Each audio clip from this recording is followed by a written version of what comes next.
očakávam, že aj Macko Uško a Chrobák Truhlík vyzvú všetky ostatné zvieratka v lese, aby sa k celej situácii postavili ako chlapi a dívali do budúcnosti.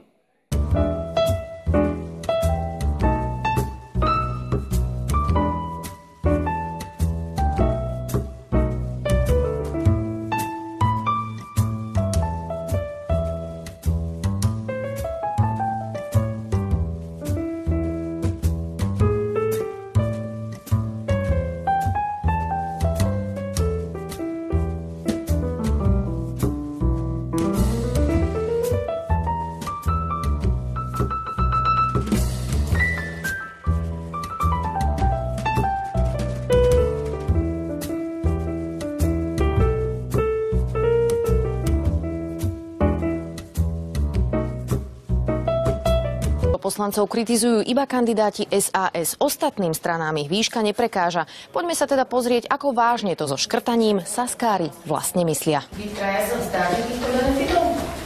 No, by som nemožno odpovedať.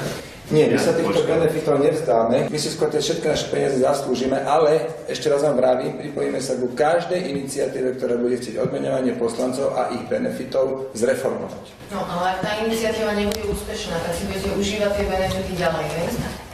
Budeme tieto benefity využívať rozumným spôsobom, nemajte najmenšie obavy o nás. Nerozumiem, pán Sulík, hovoríte, že benefity sú plýtvanie a zároveň si... Hovoríme, že treba odmeňovanie poslancov a ich ďalšie benefity zreformovať. Okrem platov prekáža Lucii Nicholsonovej aj počet bruselských úradníkov, ktoré úrady či pozície treba podľa nej zrušiť. Tam je kvantum úradov s kvantom euroúradníkov, takže neviem vám teraz povedať nič konkrétnejšie k tomu. Tak keď neviete, ako môžete vedieť, že ich tam priveľa.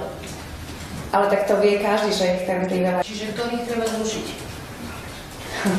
Ja by som skúsil Pani Nicholsonovej odpovedať.